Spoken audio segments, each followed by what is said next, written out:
Hail, you Warhammer players, and welcome to the YAWP, the definitive podcast for Warhammer 40k enthusiasts in the Inland Northwest. Your host here today is me, Jeremy, all day 40k Nakano, and with me, as always, is Joey Bedingfield, painting Bedingfield. How we doing, Joey?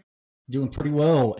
With us today, my absolute pleasure to introduce the Archon himself, Art of War coach, multiple GT winning, best Drukhari player per the ITC for a couple of years now, I believe. That's Scary from Scarcast. How you doing? Welcome Hello. to the pod. I'm doing well. Thank you for having me on, guys. Really means a lot. I'm looking forward to chatting some more.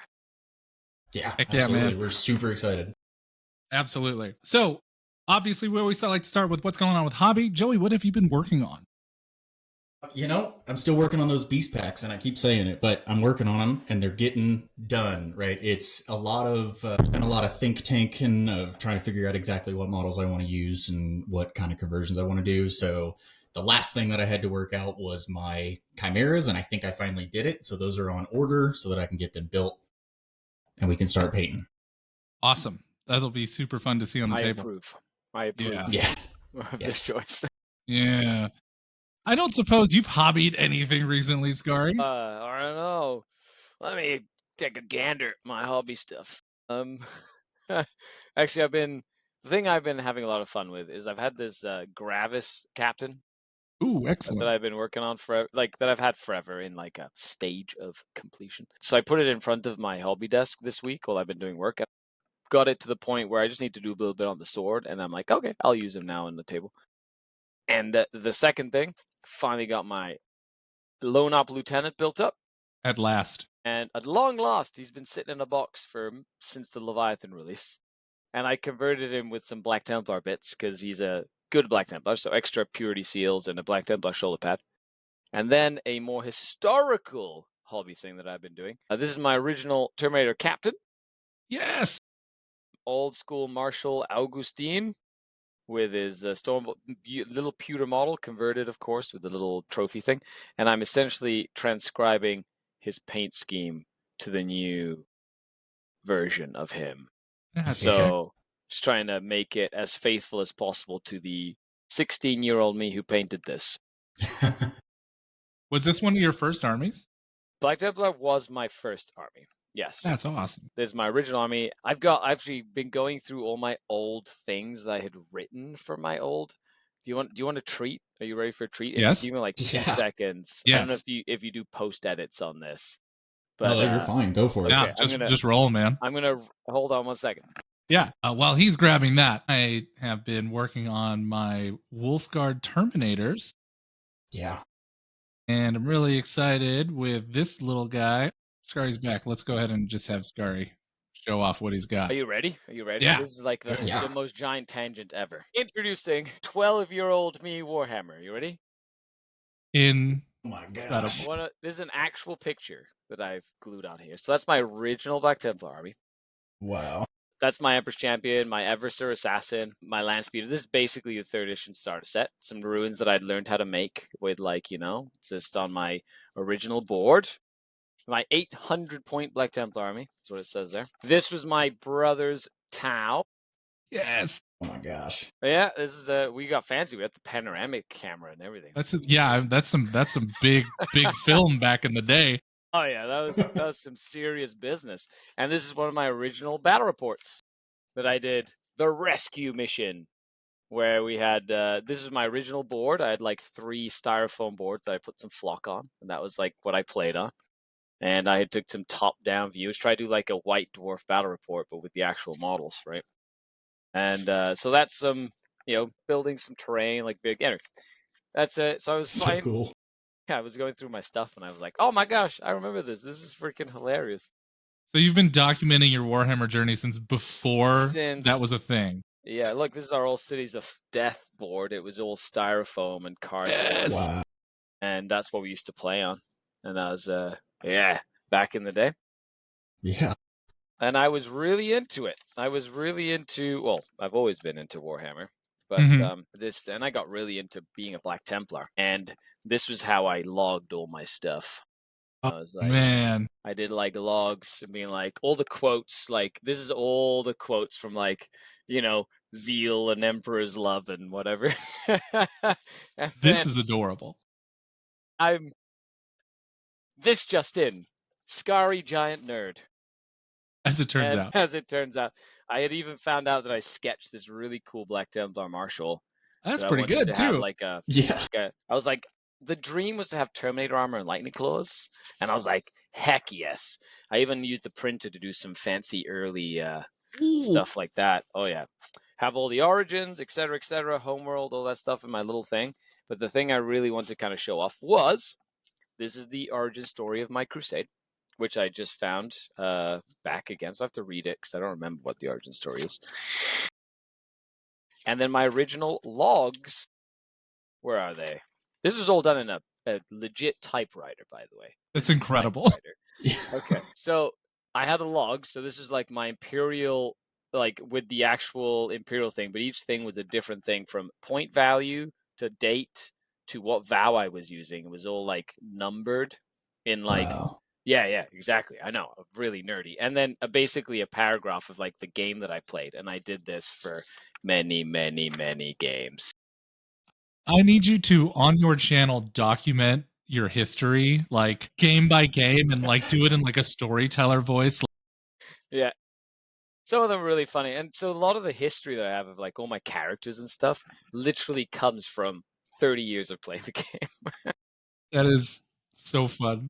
Anyway, That's what awesome. I've been doing. And moving. Yeah. What great nostalgia for you though. Like to read that stuff, to go back and see it and think about it. Like that's crazy, awesome. man. Very It's cool. a good investment of time over 28 Yeah. years or whatever it's been. Yeah. Hey, there's That's worse awesome. things we could be doing, right? That's true. right. That's true. My parents would have agreed. Nah. Yeah. Okay. So we can get moving on here. Let me just kind of quickly just drop in what I've been working on real quick. So I started Ooh. Terminators or my Space Wolf journey here. And then what I'm really trying to focus on is trying to get the light correct regardless of the actual lighting in the room. So like I'm really coming up much higher on top now, Mm-hmm. and then keeping the other side dark. So that's all. That was what I worked on. I really like that orange. That orange looks sexy AF. Thank you. That is a spicy color for an army. Yeah, Thank you that's very his much. that's his whole Space Marine army there. Yep. Yeah, that's like Well, the I mean, it one looks thing I'm great. known for. It's Yeah. Orange Marines. Orange Marines. Cool. All right. So games and whatnot. And I just recently developed lore for my stuff Oh, nice. thanks to ChatGPT. Thank you, AI makes our life better, right? It really does. I mean, it's killing the drinking water, but man, Drinking water. It's over. who needs that? We'll be using reprocessed human waste soon. Yeah, it's fine. Soylent Green is people. It's okay. There you go. And Hive City, we shall be yet. Yes, we're on the way. We are on the way. Let's see here. So, any cool games going on, Joey? Anything that you did recently that was awesome? I did get a rematch into Paul, so Drukari and Chaos Knights. I played this, the double beast pack kind of idea there, and he was playing Inferno Lance, so it wasn't exactly what it was before because he played Dreadland or whatever Dreadlords before. Felt significantly more like a game. I did lose, not a ton. It was like 60, I think 68 to like 77. Fantastic game. We literally both had 2 units at the end of the game. And even that being like he 2 knights for him and I think 3 or 4 models for me. It was like a couple of racks and literally 1 Hellion. It was a fantastic game. It felt a lot more like I was actually in it, so that was good. And I think a lot of that is just experience and a lot less of the shock factor. And as I talked to Scary about in Tacoma, Haywire Scourges with sustained hits are crazy. Pretty strong. So this weekend, I did 24 dev wounds to Canis and watched him explode. And I was like, bye-bye, Canis. And then Orion Rackoff was, get over here, Sir Hector. And he was like, sprinted across and just like poked Sir Hector to death with his like, I was like, yeah. Good. I hate that little model. I hate Sir Hector. Sir Hector single-handedly lost me games. Yep. Yeah, he's pretty wild. Good Yeah, riddance. good riddance. You'll He's pretty make a wild. great trophy in my hole. So with your 24 mortal wounds, did you watch the soul like rip off of your opponent's face as it he went was through? like, what the hell just happened? Like, of course, I think when I did 24 mortal wounds, he only had like 8 wounds left, right? Because I was like chipping damage, and I was like, okay, killing blow, haywire, and he was like 24 dev wounds. I was like, I should have done this first.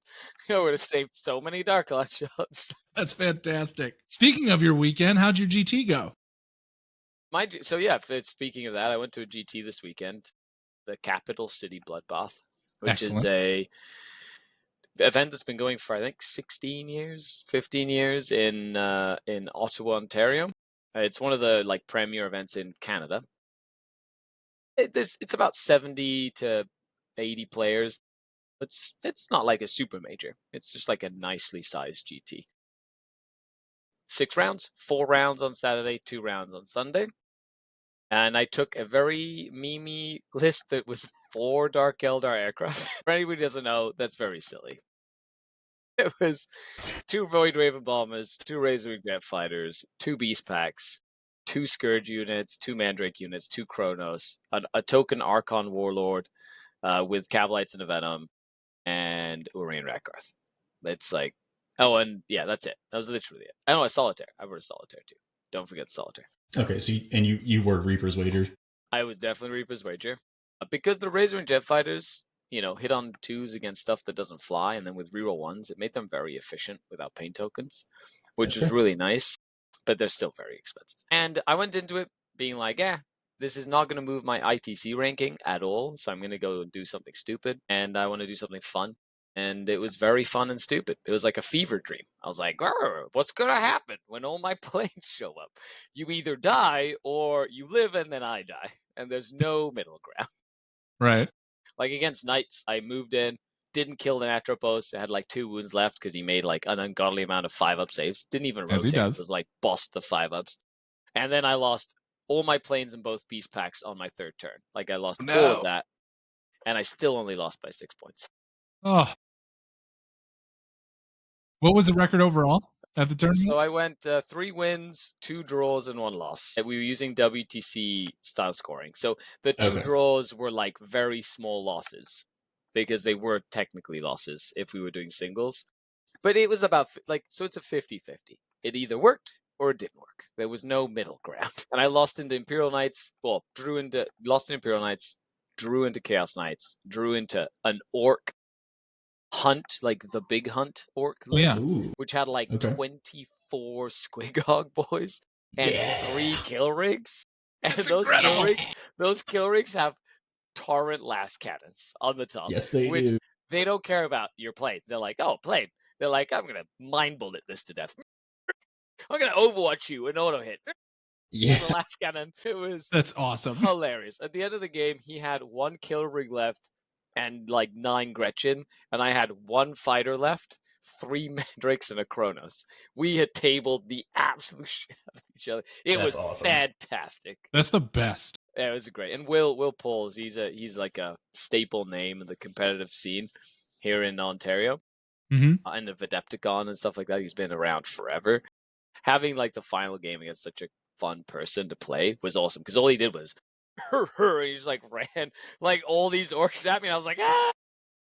That's awesome. It was fabulous. Yeah, it was really. That's fun. really cool. That sounds like a great time, man. Is like the memeier list something that's pretty consistent out in at that specific GT? Oh no, that was a serious GT. I just, whatever. I'm just having fun. I don't care. Like winning and lose, I don't necessarily need to prove anything. I'm like, shoot, whatever. I'm gonna go. I wanted to roll dice with models I haven't used in a while. And I've been practicing so hard for ITC and with the World Championship that just happened, being on Team Canada. Like, you put a lot of hours into playing like the same list on the same layouts and like testing and grinding. And it gets to a point where you're like, I just need to do something really stupid to like refresh my love for this game. Mm-hmm. So I have another GT and I'm doing it again. Not 4 planes though. I'm taking all Witch Cult. It's going to be super fun. Yeah. That's going to be a great time. I started the list with double beast pack. You'll appreciate this. I decided the list with double beast pack, Lilith, and 3 succubuses and 30 witches. I was like, And I don't know. It's gonna be another one. Whatever. 5 rounds. It'll be fun. What am I gonna? I've already played 2 test games, like yesterday and today. I'm already testing it, seeing what I need to do. I can't wait to hear about it. That'll be awesome. That's awesome. It's fun. Yeah, it's good, entertaining. Yeah. As far as my weekend went, I won an RTT, one of the locals here. Nice. And I had both the easiest and hardest path at the same time. So my first game, it was his very first tournament. Mm-hmm. But he was like the guy who beat up all of his friends who showed up to the tournament. And like, cause some of his friends came over to watch the game and were like laughing at him because he was losing, which I thought was very fun. And then, so he was playing Necrons, and it just wasn't quite the most competitive AD list that you could bring. And I was playing Dark Angels, Wrath of the Rock with my effectively Custodes build that I'm running, which is a lot of fun. And then my second game was into Jaden Iwasa, who I have never beaten before. And he's probably the best player that I have beaten in general. So got him by 2 points, thanks to the grace of a challenger card. So Well, hey, don't sell yourself short, Jeremy. Okay, like you fought until that card was available and you made it happen. Like I've played many a game where you don't roll, they hit that challenger card and go, I can't do this. that is true. So it's already random enough. So good on you for sticking it like to the end. That shows tenacity, my friend. Yeah, it was a real tight game. Like it was sweaty too. This is my favorite kind of game. We're both like really getting into it, like taking those angles. Nobody like no takebacks, nothing. It was just like, let's just do this. Like you did a thing, we're gonna do it. It was great. Super fun game. I love Jaden. He's one of my favorites. And then my third game was into a guy who brought 20 heavy intercessors Gladius. So it really wasn't the toughest thing to get through. I think this is his third tournament since 8th edition. He had fun. We had a good time. I tried to teach him as much about Marines as I could. At least competitive Marine. Yeah. Yep. Like anyway, as competitive players, like teaching a newer player and playing with them and making sure they have a good time and like is paramount to creating that community. So they come back, they bring their friends, and it also elevates the level of competition to make every game more interesting. I think it's very important that's super important, especially even at the final round. He's probably just happy to be there. He's like, I got to the final table playing for top cut, and he's like, and I brought 20 intercessors. However, I'll say that's sometimes the most dangerous game that you'll ever play. Someone who doesn't have a clue is probably the most volatile, dangerous. Like not in that way, being like they're like, oh, I don't know what I'm doing, and they just go, and you're like, oh no, yeah, no. If you put it all in the middle, I can't kill it. Yeah, exactly. They don't. The thing is, they don't know any better, so they're just like, and they're like, oh no, they just did the perfect thing. No. Mm-hmm.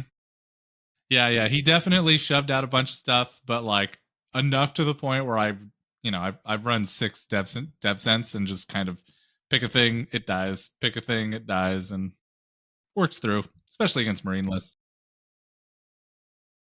They shoot a lot. They do. I love them so much. Just because it's like my one heavy option I can bring to any event. And then I see Eldari and Drukhari list, and I'm like, I can deal with this. Anyway, that's it. That's going on. That's everything that's been going on as far as just recent updates. But now let's jump into the real content here. Joey, why don't you kick us off? Yeah, let's do it. So first, we did, as you've already mentioned, Team Canada and WTC. So we did want to talk about that. So what was obviously not your first time out there, but what's the overall WTC experience like? What is that event? Yeah, absolutely. This was my 5th time being on the Canadian national team. So the first time I was on the national team was in 2018 and 2019, and that was what was called the European Team Championship, so the ETC, which was really an international championship at that point with like countries from all over the world. Then it rebranded and sort of like reorganized, and in 2022, it started as the WTC, or the World Team Championship, and it's grown from an event that hosted, I think, 26 teams or 28 teams of countries, so 28 countries, to this year they had 42 countries represented from all over the world. So anywhere from Team America that came in third place this year and podiumed, all the way to like Team Hong Kong and South Africa and like New Zealand that all run teams. So the team event is teams of 8 players, and each country selects their 8 players very differently.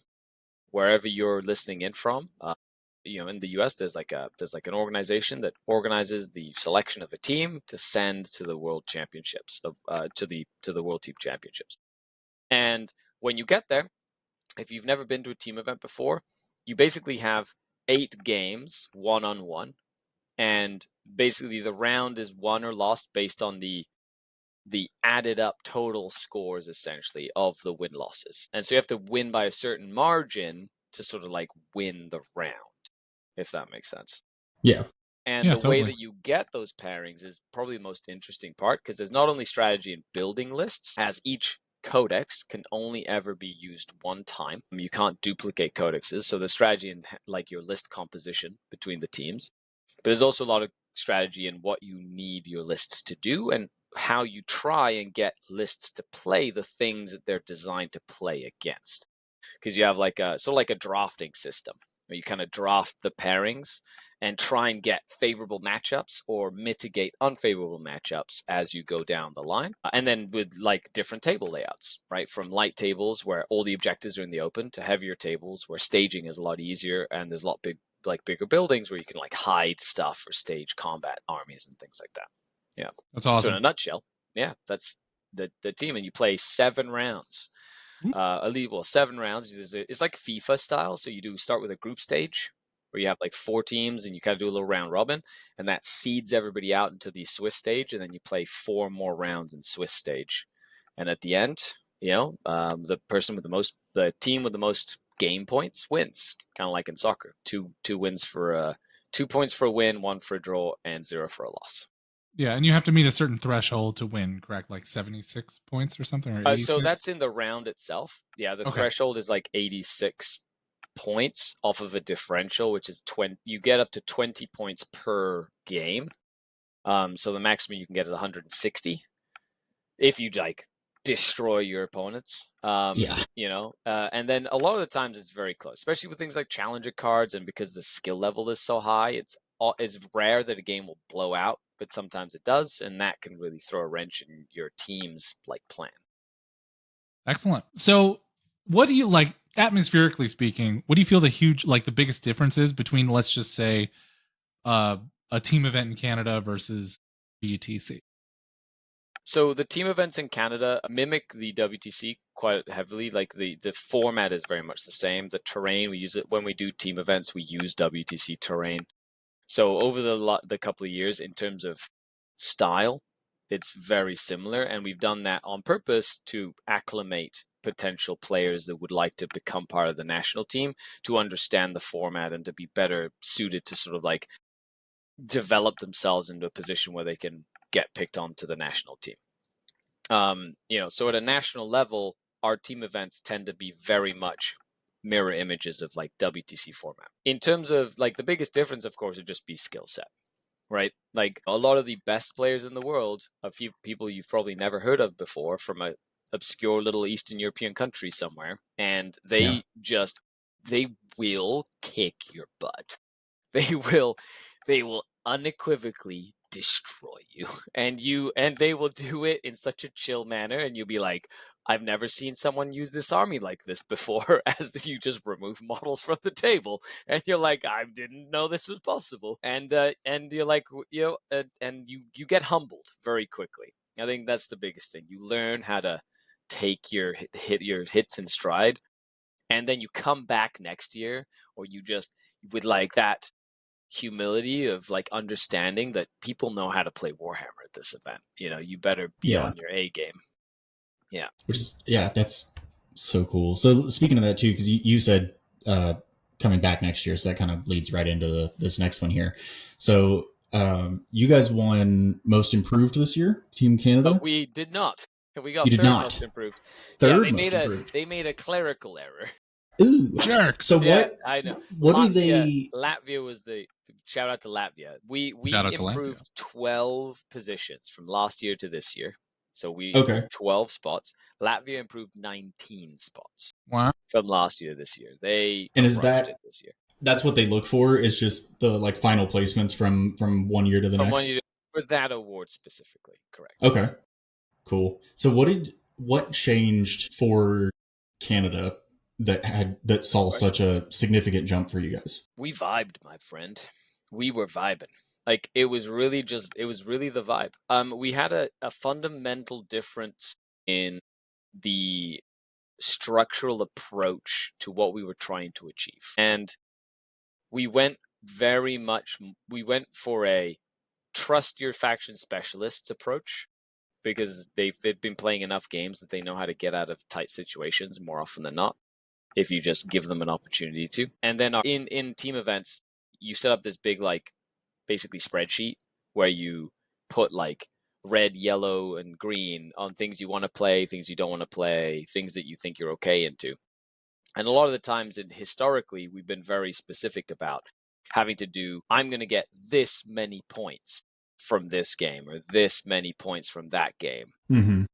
It was that there was a lot of stress involved with that stuff because if you didn't hit that prediction and things like that, it sort of created a very not a negative environment, but it like bummed people out when they felt that they let the team down. So this time we went more with like, look, we designed my list to play this. So I'm not sure exactly what the score is going to be, but we designed my list to play against that. So like that's kind of what we want to try and get into. Or I'm pretty sure this is terrible for me, so just try not to put me into that. So that'd be like a red. Instead of being like, it's a red because I'm only going to get 2 points. It's like, no, this is a red because I just know this is a bad game. You know, like Yeah. this is just going to be rough, right? And that vibe approach worked very well. And we all sort of trusted the process. And then after we did the pairings, we let like the pairing team do pairings. Nobody complained. You just showed up and did your effing job. Like you're playing this, you're playing on this table. This is your prediction. That's kind of what we need. And then we had like a group thing where, look, we're on this to prediction. Everybody play like your game. Don't like make too many risks or whatever. Boom. Let's go play our game.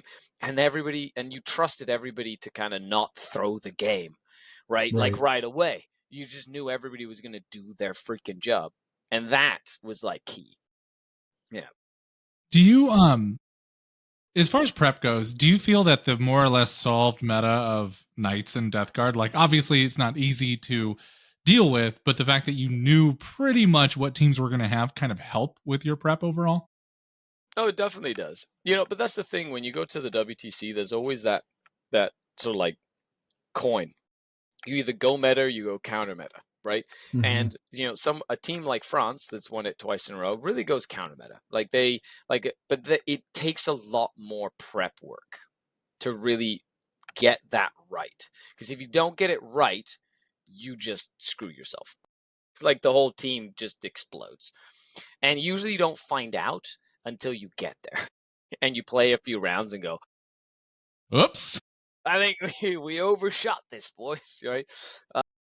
So going with meta, like it tends to be the more like common thing to do. But then there's things like what we did in Canada where we're like, we're gonna take knights, we're gonna take counter knights. I mean chaos knights, but our knights are knight counters, right? Or like death guard counters. We're like, here's 3 lancers and here's 3 lancers. And that was so our knight builds were like very different to the regular knight build, if that makes sense. And that worked really well. And of That's course, awesome. we had a good composition, like 2 or 3 lists or 3 or 4 lists that were designed to like attack specific meta builds, but they weren't skewed enough that then they were completely screwed if they were like rejected consistently and then had to play something random like Gene Stealer Cult, you know, or whatever. So we tried to keep it balanced, but also attack the meta, but also trust the development process of our faction specialists. Excellent.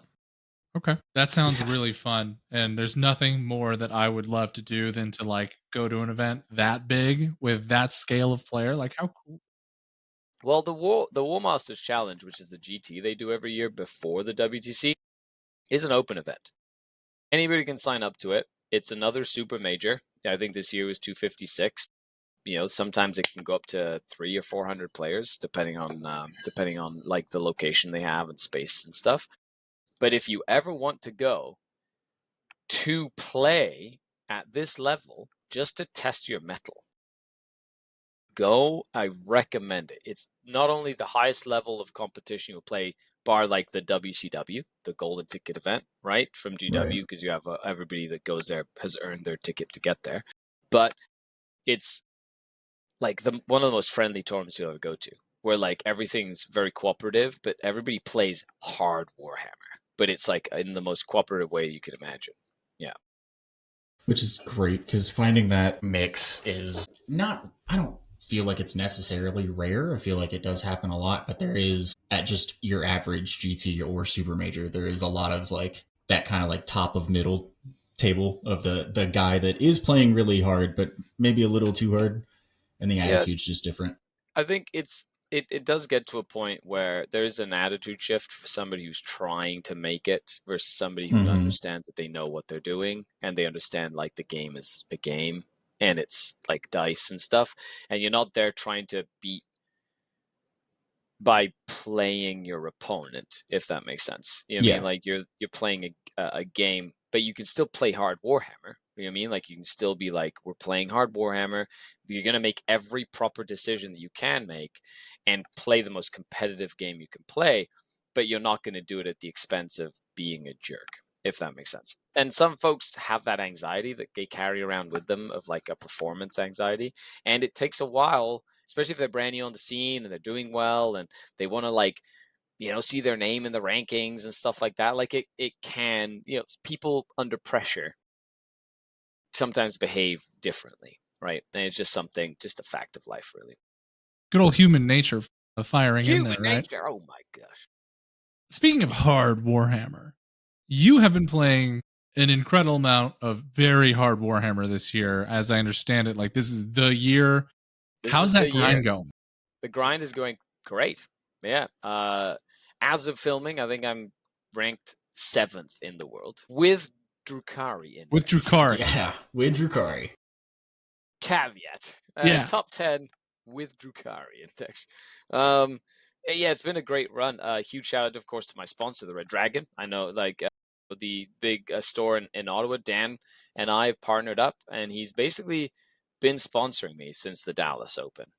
So we got together, we've been doing the sponsorship. I've been working with him, kind of supporting the brand, and he's been making this dream of mine come true of trying to be number 1 in the world. And so in order to do that, you kind of have to go to all the big events. And so, yes, I've been to a lot of big events, starting with Dallas, Tacoma, Edmonton, which are the 3 big GW ones I've been to.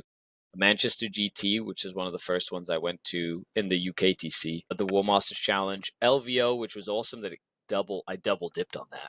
Like with the switch that they did. I'm not gonna complain about a double dip. And what a performance LVO, to double dip on. Yeah, that's right. That was a good one to double. It's a hell of an event. That's right. And then I still have LGT, LVO, and WCW as my 3 last big events, and I'm only about 70 ITC points away from Innis right now. So, whoa, I know the differential in the top 10 is wildly short. I know it's going to be like an actual competition this year. It's going to be great. So I'm really looking forward to just finishing strong. I just play one game at a time. I play every game of Warhammer, even at the highest level, as if it was a game in my basement right here, like on my gaming table.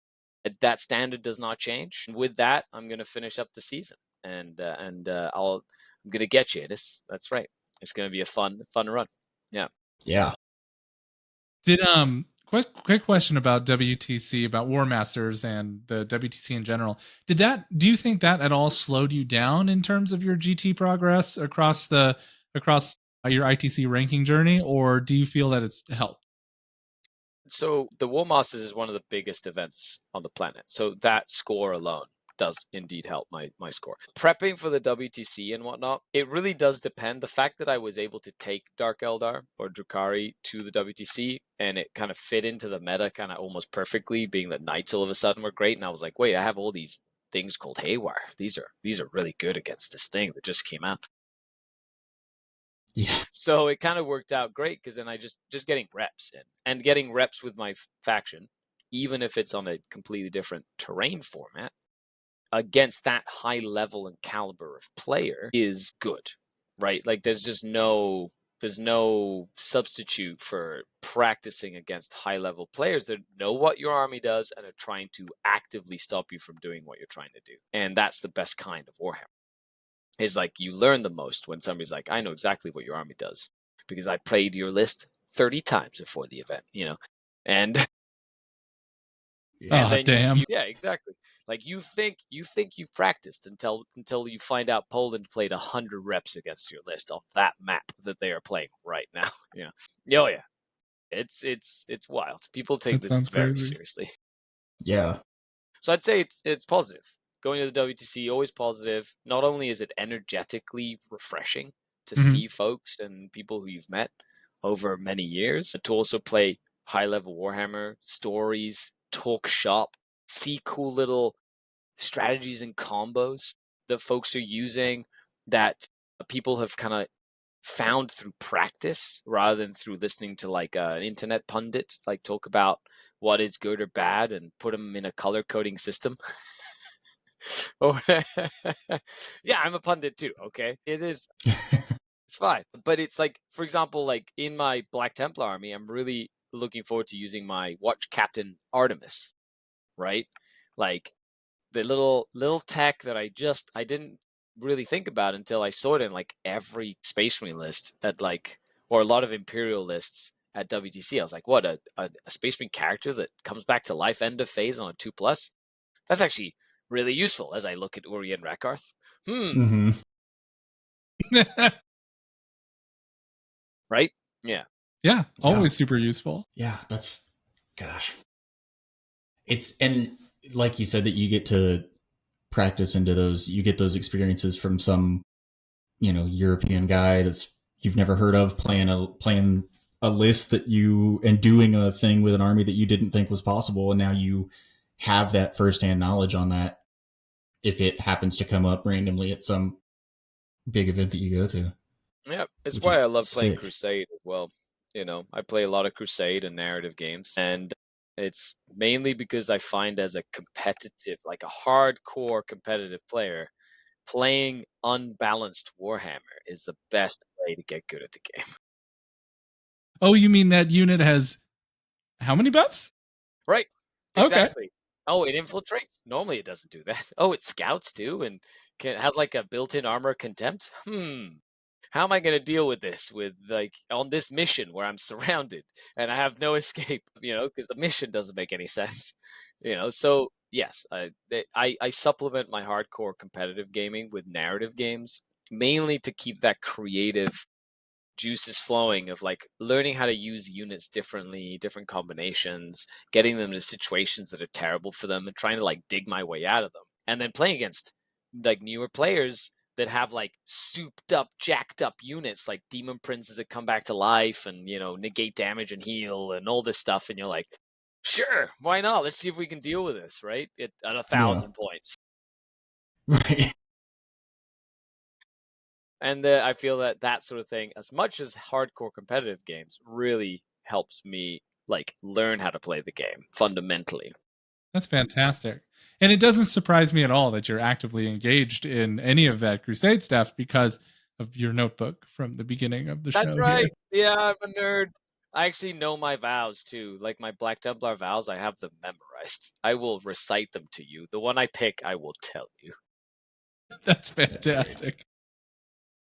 Freaks the hell out of people if they don't know me. They're No. like, what the hell's going on? This person is crazy. I'm like, turn their seas to red with the blood of their slain, crush their hopes, their dreams. And they're like, oh no. But they're like, wait, aren't you the Drukari guy? Like, what are we exactly. doing? What is this? That's so good. Speaking of the Drukari guy, maybe it's simple, what keeps you so focused on just playing one army competitively? That's a great question. Well, it's all started with how I started to play Dark Eldar, which was in about late 4th, early 5th edition of Warhammer 40k. I was, of course, playing my Black Templars a lot. Shout out to the Stratford Gaming Union, Stratford, Ontario, Canada, where we used to get together every Friday and Saturday night, and we'd play from like 8 o'clock in the evening to like 5 o'clock in the morning. And we just play Warhammer all night. And we always were like always practicing for the next monthly RTT, right? That was like the whole aim of our life, was to just play for 3 weeks and then sign up for the 3-round RTT and like try win it, right? Like that was what we used to do all the time. And it got to a point where I had built this Black Templar list that was on like a 50 game winning streak or something like this. Oh yeah, it was like a really common. It was a large Crusader bricks, a couple of Salt Cannon dreadnoughts. Like it just played that edition of the game and the missions very well. And it got to the point where like even my game group was like, "You're only winning because of your list." It's like, fun. How dare you, sir? How dare you, Sean, Pete, Mike, all of you guys? And they're like, "Yeah, I bet you couldn't win with an army like Dark Eldar." And I was like, challenge accepted. That's fantastic. So I built my Dark Eldar army by playing at tournaments with my Black Templars, winning any prize support I could, and then going, and at that point, even at that point, all the old Dark Eldar models on the shelves at any store were just covered in dust because nobody bought them. I got my full Dark Eldar army from like playing with because I was a student, I didn't have any money, so it was the only way that I could build an army. And then I just put my head down, and then I found out, hey, if you got 1 Dark Lance or 2 Dark Lances for every 100 points in your army, the enemy army doesn't last very long. So you'd show up at 1,500 point tournaments or 1,700 point tournaments with like 30 to 40 Dark Lances. And then you'd be like, pew, pew, pew, pew, pew, pew, pew. And then I loved it because one of my favorite things was showing up to a table and folks looking at you and going, Dark Eldar, you don't see those very often. Doesn't that army suck? And I'd be like, sure. And then I'd table them in 3 turns and I'd be like, why don't more people play this? Me.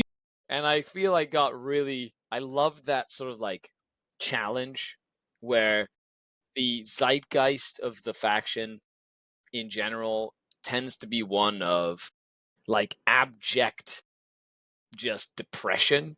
And I'm like, anybody can do whatever you put your heart to. Like if you put enough heart, soul, and effort into trying and learning and actively have a participating active role in developing what you want, nobody should be able to tell you what you want to do in that sense. You know what I mean? If you want to play your fun unit that you like, just freaking do it. And then at the end of the day, just learn how to play good Warhammer.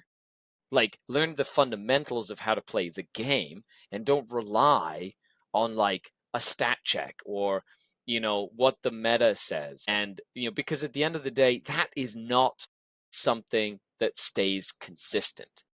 Right. And so it was a combination of me wanting to prove my friends wrong, combined with the fact that at its core level, I didn't have any money to like expand on different armies. So I had one army and then I got another one and I had a kid all of a sudden. And I was like, I'm not going to be spending money on more armies. So I have an army. So if I want to play this game, I better learn how to use this thing that I have, or I'm just not going to play this game. Yeah. Awesome. And then it's just been cheaper, and every win feels like an earned win. You know what I mean? Right. Like so, and I like that feeling, which is why during 9th, when Dark Eldar were busted, I played elves like Eldar because they were not busted. Yeah. Not this time though. If the new Dark Eldar Codex is busted, abuse it. I'm riding that freaking wave. I'm riding it so hard. Ride it straight to number 1. I put in my dues. Yeah.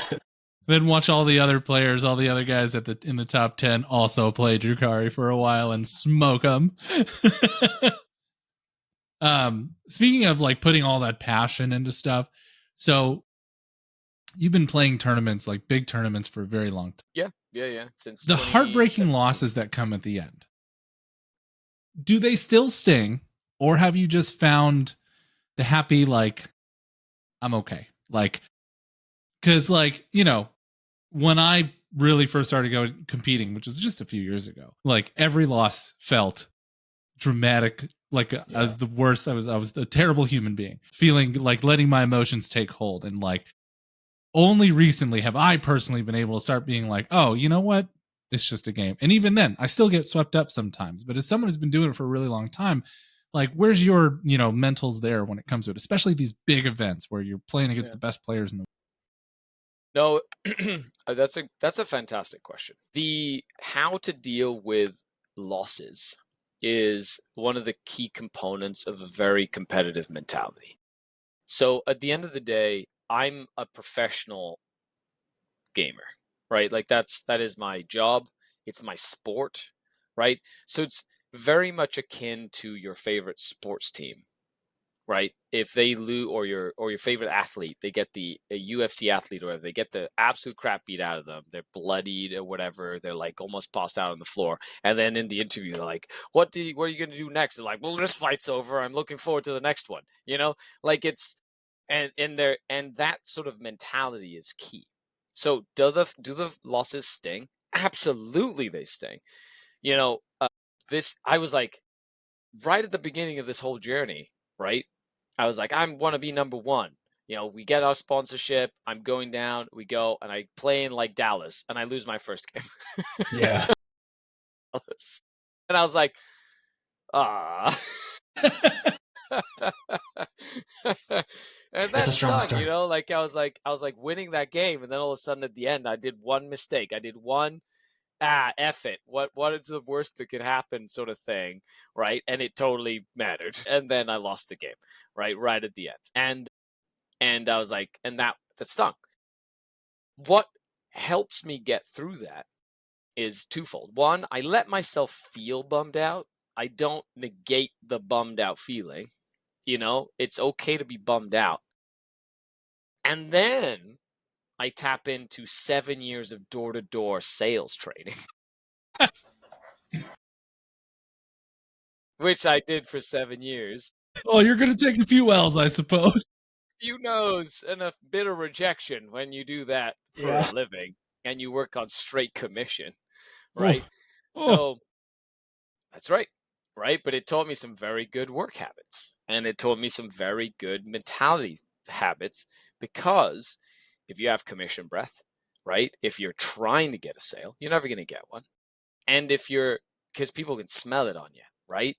And you have to like relax, and you cannot let one interaction that you had bleed in to the next interaction, because the person who you're talking to, the person you're playing with, the game that you're having has no relevance to the game you had before and the game you're going to have next. It's a isolated bubble. And what helped me was realizing that. And so I allow myself to feel and go, ugh, like, at Tacoma, I went in the shadow round, lost the shadow round by like 3 points, right? I'm like, well, it was a Lancer lived on like one wound. That Lancer literally just one save at the end, boom, feel no pain, boom, lost the game, right? Like it's just like that's how close it was. And you feel that like disappointment. But then you go, I still have like 2 or 3 more games that I have to play. And it's against champions, folks that could all win this tournament. And if you let that bleed into the next game, you might as well not show up to the next game, because you're going to lose on mentality alone. And every game has to be its isolated incident. And that's sort of like that philosophy helps me get through the losses, because you're going to win some, you're going to lose some. That's just how games are in general. It's like impossible to win every single game.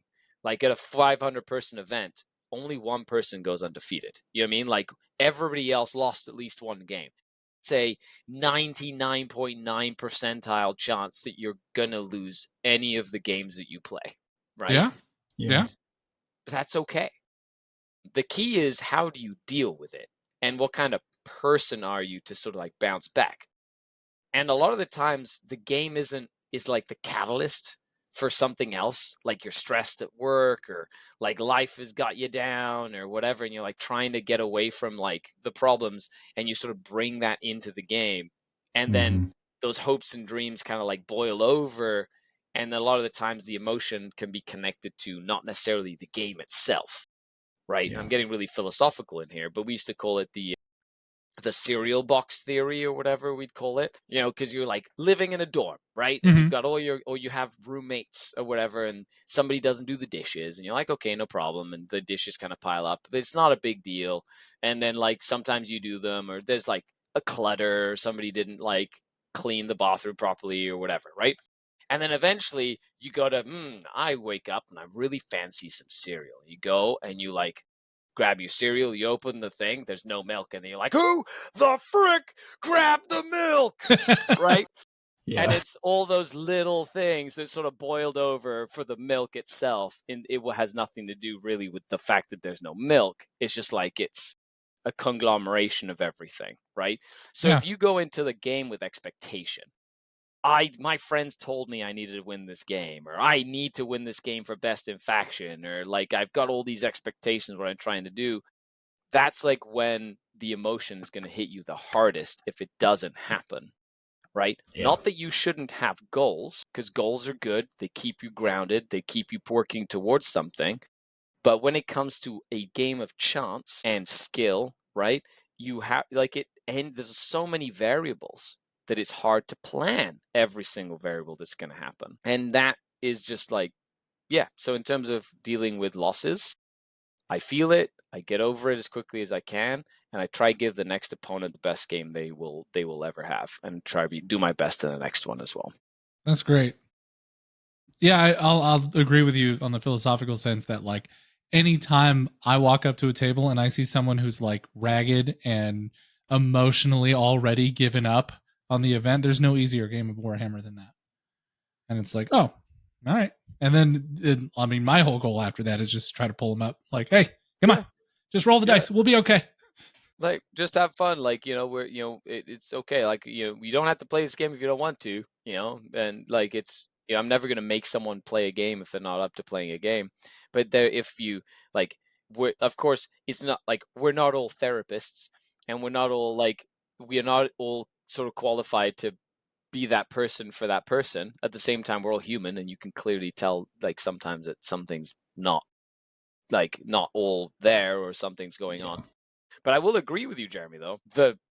Every time I hear someone walk away and pairings go up, and pairings, oh, pairings are up, and then you hear around the table and you go, ah, crap, Death Guard again, or whatever, right?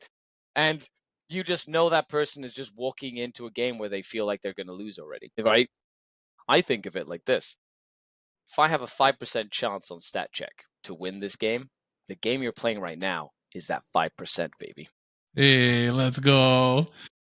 That's the way. That's how I approach every game. That's great. Yeah. that percentage to win had to come from somewhere. Mm-hmm. That's right. I'm the problem. It me. That's right. Bombers to 300, baby. Let's go. That's what I'm waiting for. I want to see it. I've been waiting for it to happen. So quick question for you. Like, it must be like tough being a pro gamer who's got to travel everywhere. I mean, you're married, you got kids, you have a successful YouTube channel, like you're doing all this stuff. Like, how do you balance that? With this thing called a schedule.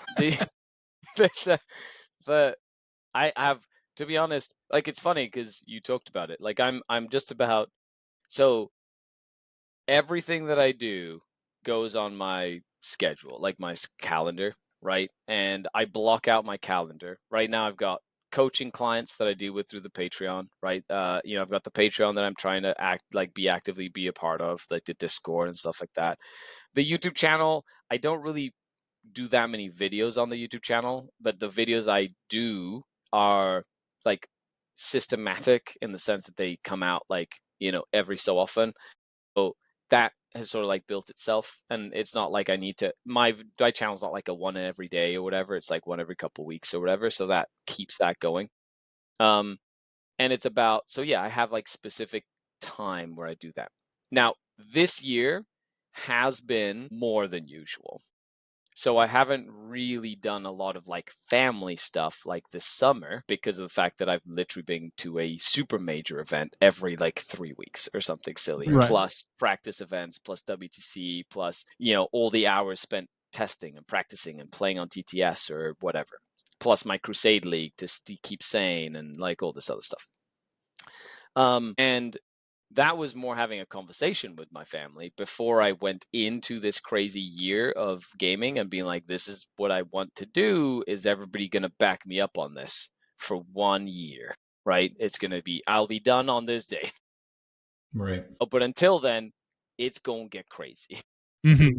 And I only decided to kind of go for it having the green light from the family, if that makes sense. So they're all Sounds like good. Right. rooting for it to happen.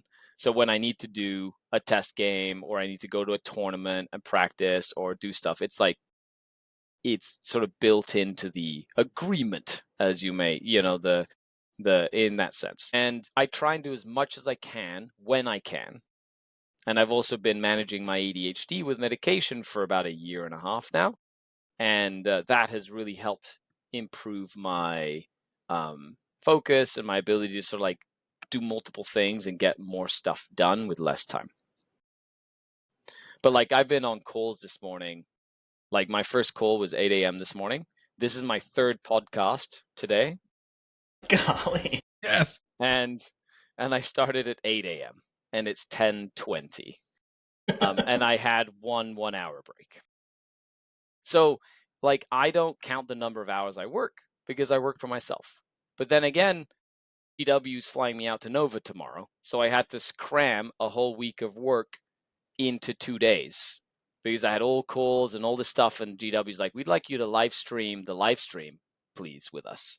And I was like, hell yeah, sign me up. So then I had to reschedule everything and go, okay, I've got 2 days. I've got a week worth of work. So it's about just making sure that it gets done and not counting the hours that I work because I work for myself. There's no counting hours. There's no pay per hour. There's nothing like that. You just have a job to do and you just do it. And there's no in between. Awesome.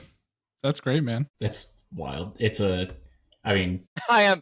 phenomenal work ethic, really, but My kid had soccer practice today, so luckily he had like a ride and stuff like that. You know what I mean? So it's like it does take a little coordinating behind the scenes to get stuff done.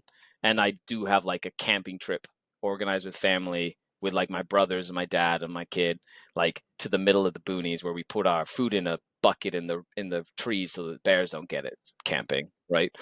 yeah. And that's gonna be like just before LGT.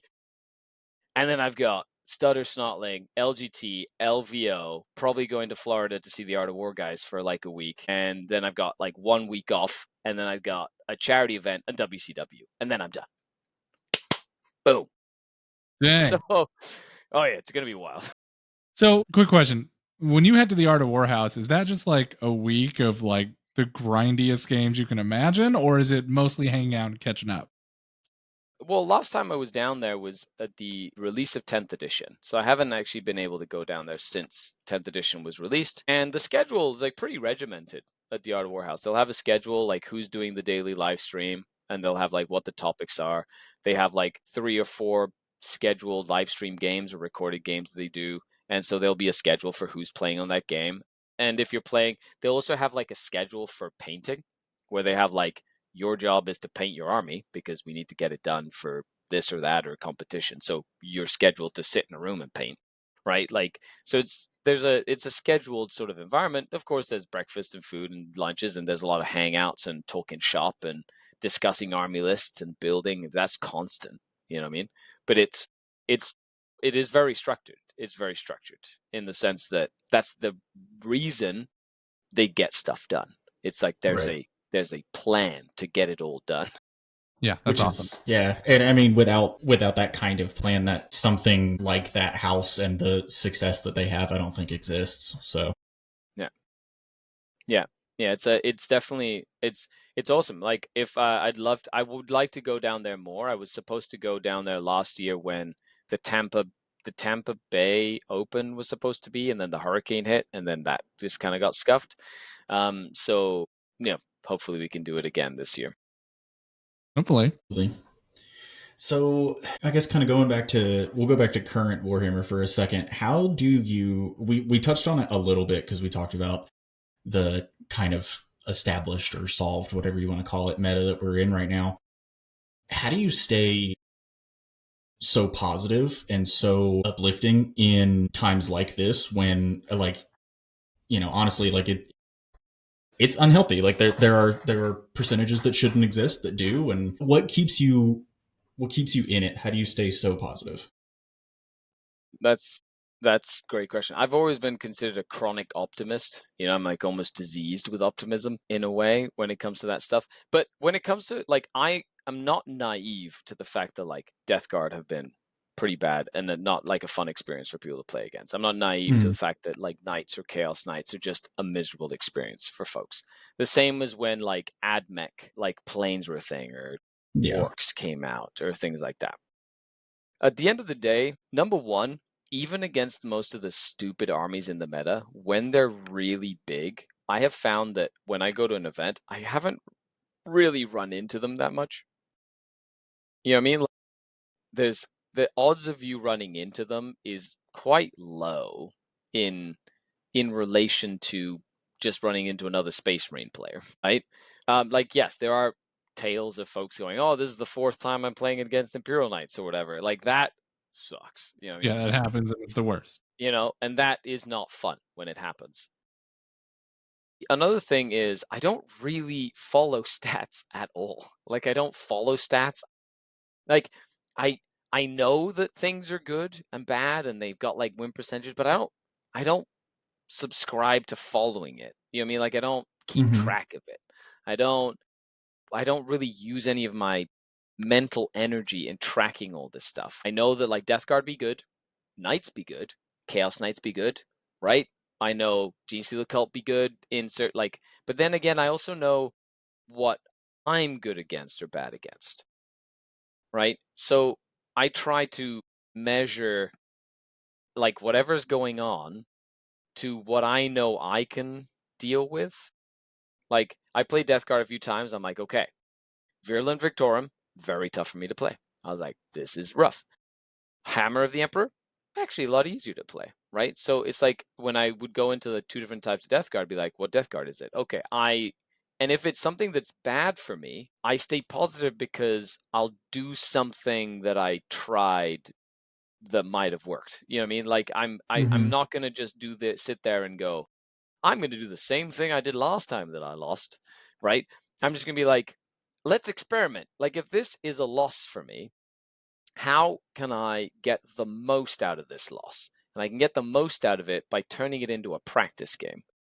And when it comes to practice games, I don't care about my win-loss rate because it's a practice game. Like, why are you keeping track of your win-losses in practice, right?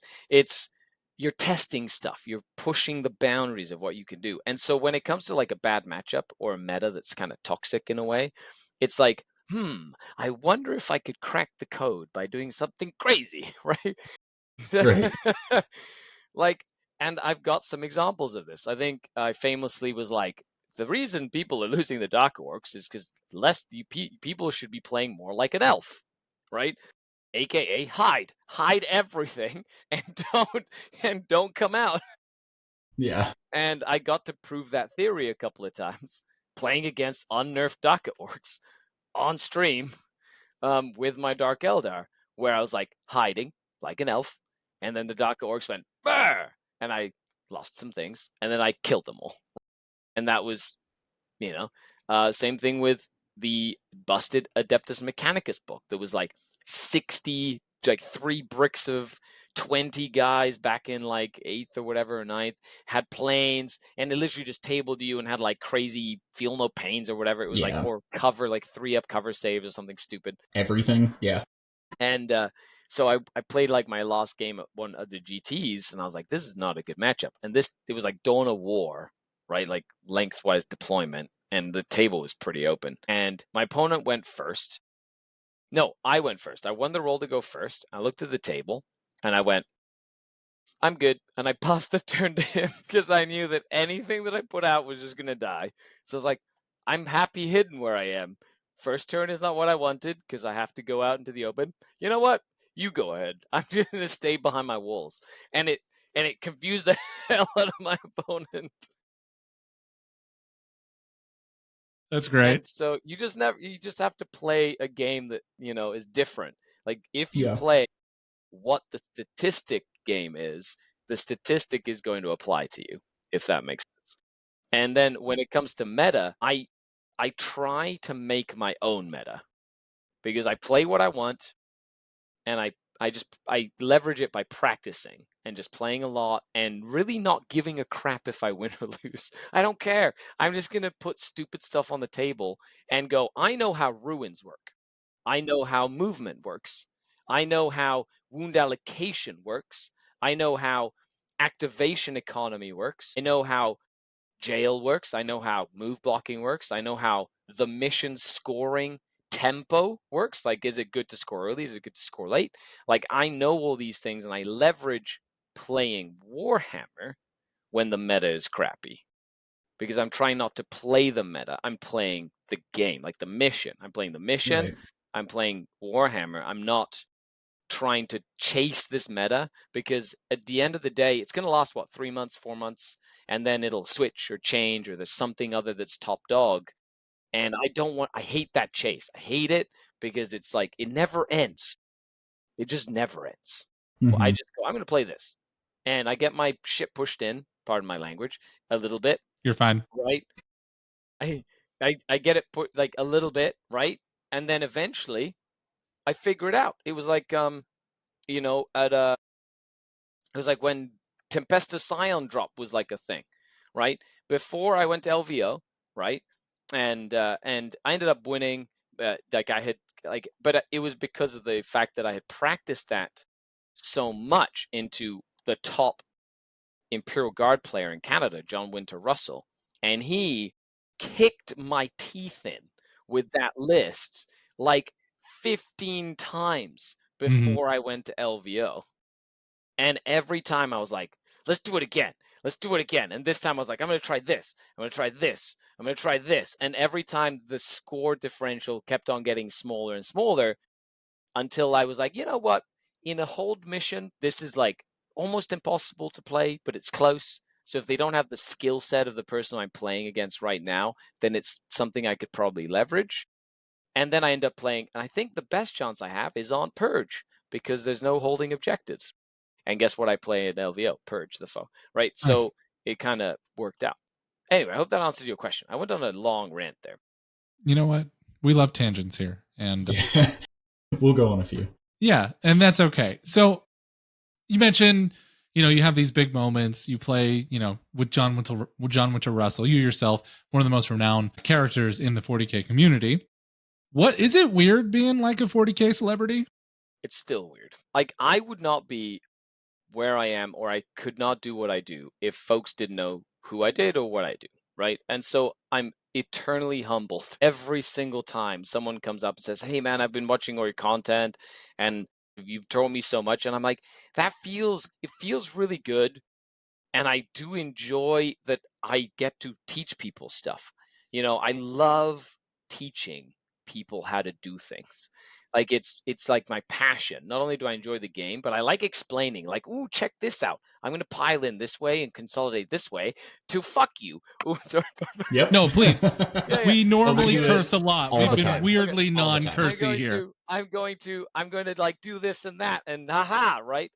Yeah. And then if I'm filming it when it happens, I absolutely love it to be like, look, I'm going to teach someone something cool that I find like entertaining and that I find useful. And so it's cool to me that people find that useful as well. And the hobby got me out of a very dark place. Like, when I went into management and sales, as I was saying, and as soon as I hit the management sort of like tier in sales, they were like, "You're not allowed to have a soul," and and everyone is a number to you. And even if they have a family, if they don't sell stuff, you kick them to the curb, right? And I just couldn't do that. It was just Worst. not. And I Yeah. was depressed, and I just couldn't I just didn't want to do it anymore. And I'd been doing the Patreon thing for a bit, just because I was like, I'm going to do little tactical videos or little battle reports or whatever, or the podcast at that point. And it was at the point where it like paid for my monthly RTT, like, to go to, and I was like, okay, community, I'm gonna die if I keep on doing my job, and I love Warhammer, and I want to try do this full time. So if you'd like to do it full time, I'm gonna do a Patreon. I'm gonna do exclusive content. I'm gonna teach people how to do stuff. I'm gonna get into this and that. And then the community was like, you know what? Yeah, absolutely. You can do what you love. And I'm like, hell yes. So every day I just try and live up to that, right? Like it's not, yes, I'm blessed that I get to like pay my bills and do what I love as a hobby, as a job, but I'm like that responsibility is not lost on me. I will, I answer DMs, I answer questions, I try to like do as much as I can for free, right? It's so that I don't have to like keep it behind paywalls. And that is never going to change.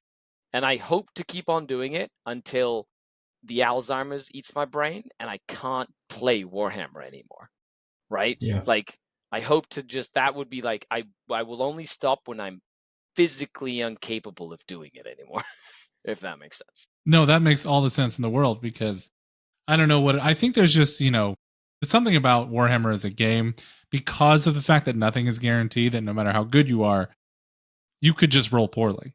Mhm. And I think that just keeps us all coming back to it like all the time. At least that's what Yeah. it is for me. Like it's just it's competitive to the point where like you need to be strategically good at the game, and that's important. But there's enough chance where every game feels unique and interesting and fun. Yeah. That sometimes it's just going to happen. Sometimes, like you said, that in your shadow round, he's going to make that feel no pain and you're going to lose. And sometimes he's going to fail all of them and you win. Yep. And it is what it is, and at the end of the day, like even then you can go back to those games and go, you know what? If I would have deployed differently, I probably would have had a better chance, right? Or I always like going back to what is something I could have changed that I could control, right? Because that's the only thing you can change is things you have physical control over. Deployment, mission selection, right? Like one of my theories that I came out of that game was I shouldn't have taken Assassinate and Bring It Down, which is something that had been taken against Big Knights, because you kill a Big Knight, you get 10 points. Pretty easy, right? Except he hit all his knights. He did the whole, I'm good, you go, right? Against me, because he knew he was going to lose. So he hit all his knights for like 3 turns. I was like, this is interesting. I did not expect this. And so he played it very well. But then I was like, you know what? I could have controlled taking engage on all fronts or secure or establish locus instead. And I got to test that theory this weekend. I was like, you know what? No assassinate, bring it down. I was like, I'm going to take bring it down and engage. And it forced my knight player to come and play the game because I was just going to score passive points by just sitting there being like, look at me, I'm standing in a corner. And so the theory was right, but you had to go through that loss and think about it to like get to that point.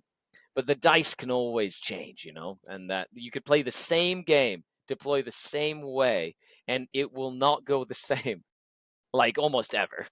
Yeah. Yeah, best part about Warhammer. Now, we want to be as respectful as we can to your time. I know we're coming up. We're a little over an hour. If you mind, we just have a few more questions, specifically around That's trying fine. to get I don't need sleep. It's all good. what is sleep? What is sleep?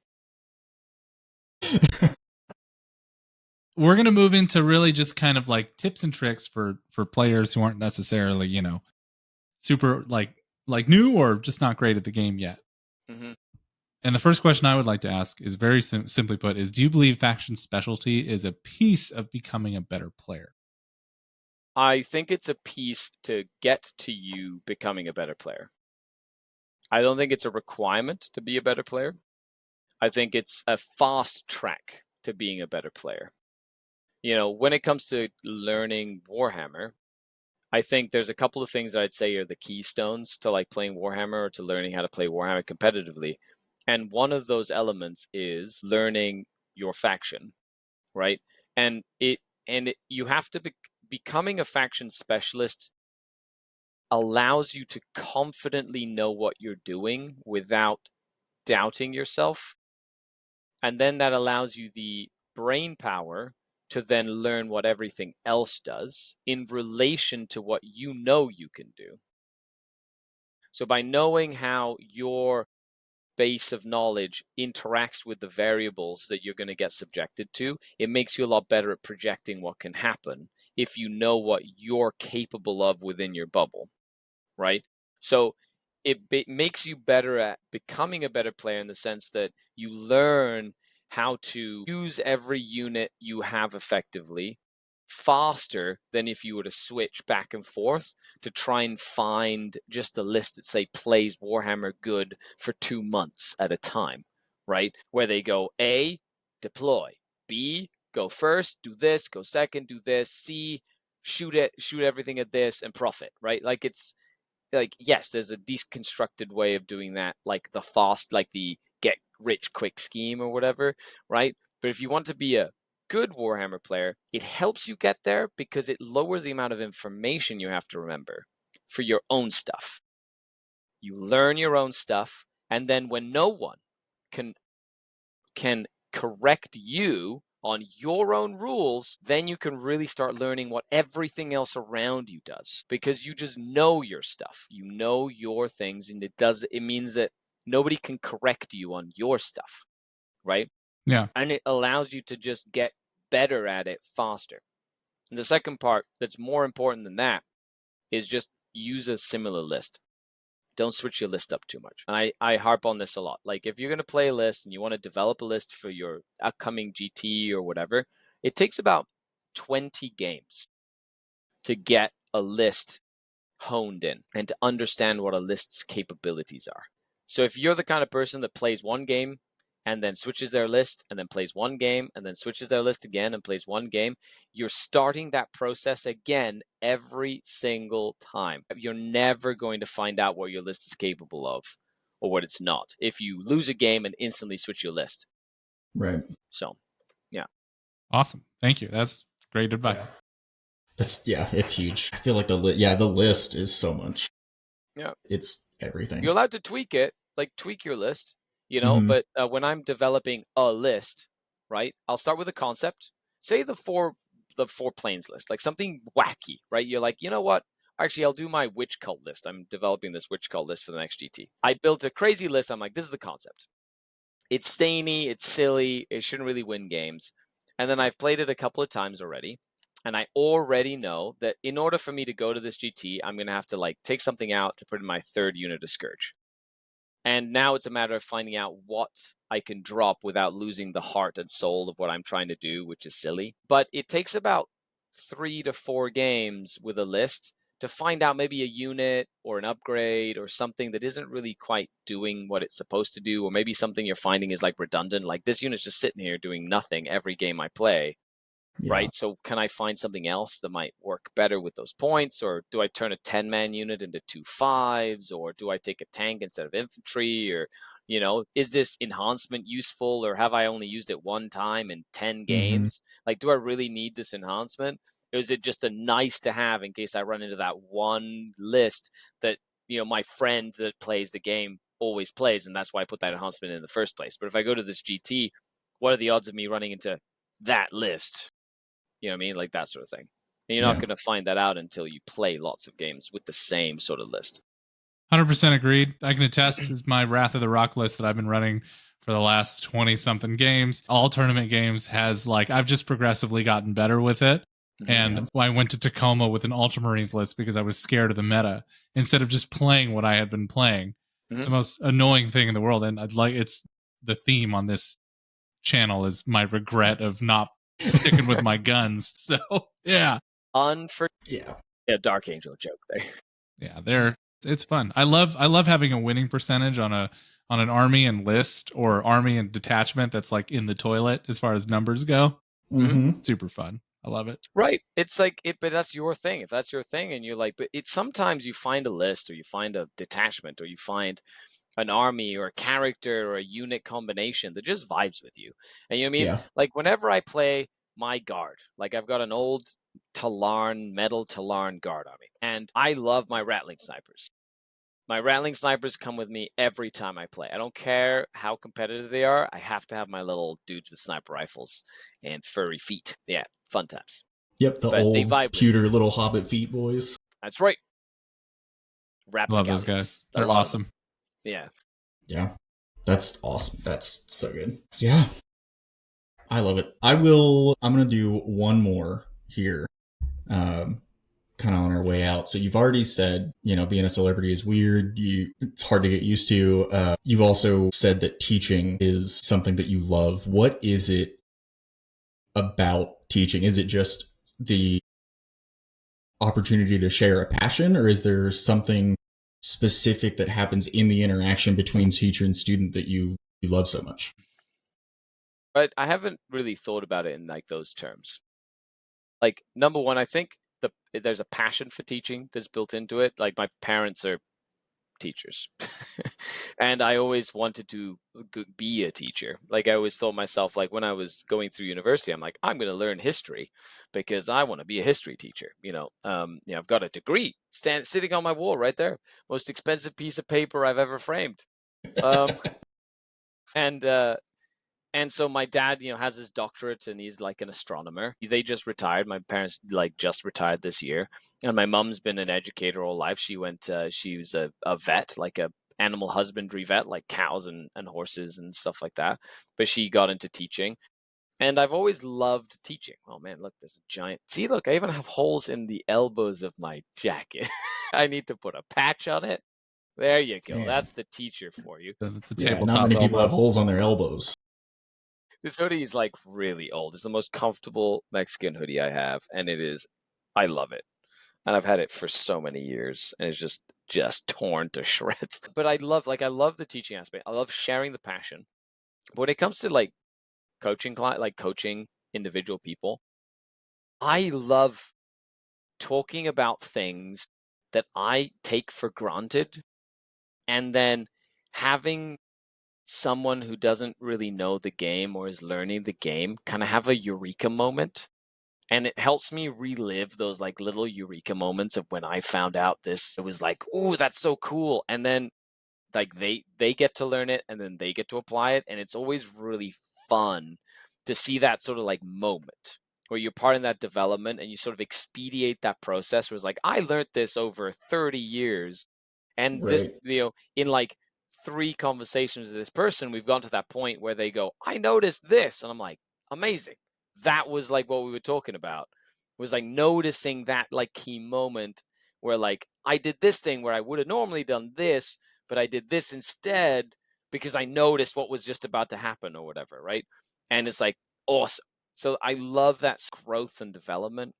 Um, and then and then and then it's just like that, and then they're like their mental toughness that goes into it and their practice and their passion kind of rubs off on me, where they're like, I'm trying Yeah. all this crazy stuff with this and I tried this and I played this, or I wanted to beat the players in my local league, and not make a fool out of myself, and like I applied all the things that we talked about, and it happened, and I thought, it's like, why had I never thought about doing this one thing that literally changed how I play the game, right? And it's like, yeah, that's just how it approached the games differently. So it's cool. I like it. It makes me happy for others to like help them get their goals. I can completely relate to all that. So I work in corporate world and I manage a group of trainers, and I have been teaching people how to do stuff for a very long time. And the light bulb moment, I 100% agree. It is the best moment when you are teaching anyone anything in the world, and it's just Mm-hmm. Yeah. it's fantastic.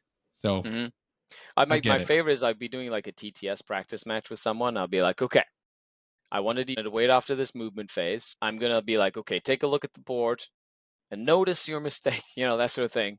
And they'll be Mhm. like, crap, I should have done this. I'm like, there you go. Like that. And that's like, yes, good. You're paying attention to like what's going on in the game and why, because you would rapid ingress here and that would be bad, or like whatever it comes down to, like, and so, yes, I understand that. It's super fun to see people. And it's sometimes the most simple things that like, at least for a competitive player that goes to tournaments very often, where you're like, oh, I just do this naturally. This is just normal. Right. Yeah, this is, why would anybody not do this? And then you talk to someone who's learning the game and you're like, do this. And they're like, oh, that's actually really interesting. I'm like, yeah, well, I guess I took that for granted. Yeah. Look, hey, your land raider's tough. Maybe don't walk it right there. Speaking about land raiders, one little last tangent. When Okay. it comes to gaming and playing what you love, Mhm. my philosophy has been for 30 years, I'm going to take what I love and I'm going to let my opponent worry about it. And it started with Land Raiders, actually, funnily enough, because I have my Land Raider Crusader, and I love that thing. That thing was like, since 3rd edition, every Black Templar list I have made, probably ever, has had a Land Raider in it. Back in the day, a single last cannon or a melta-gun could like blow up your tank like instantly, right? It was like armor roll, a damage table, dead Land Raider. And so a lot of people in the online forums would always say that Land Raiders were more of a liability than not because people were bringing melta-guns in the meta or whatever it was. And I was like, whatever, I'm going to take my Land Raider. I'm going to let my opponent worry about blowing it up. Perfect. I think that's Yeah. a really good piece of advice because, like, I'll mention them again. Devastator Centurions. I love Devastator Centurions. They move 4 inches and they turbo fuck everything that they see. That's and right. it's just the best. It was Yeah, the you have exact. one That was Lilith my. Hesprax that can stab the whole unit. But you know what? You're gonna let the Dark Eldar player worry about that. Exactly. You're gonna just nuke anything that's 48 inches away and on an objective. Be like, look, are you 10 guardsmen or 20 Genso Cult? Good thing we have blast on these missiles. Exactly. Yep. Yeah. All right. Well, you know what? Let's go ahead and close this out here. Before we do, Scary, Picture Wares, man, where can the community find you? Where do we find you? Let's get you more supporters. Well, I really appreciate you having me on. This was really fun. I really had a great conversation with you lads, and I hope everybody listening had a good time. So you can find me on YouTube at Scarredcast or Patreon at Scarredcast. I do have an Instagram at Scarredcast. I'm also on the Stutter Scrub podcast. You can get that. Dustin, one of the top Gene Cult players in the world, myself, we banter every couple of weeks about Warhammer. And you can find that on any podcast place that you would like. Other than that, reach out to me, and if you have any questions, I can answer some. Yeah, go get coached by a real Warhammer professional.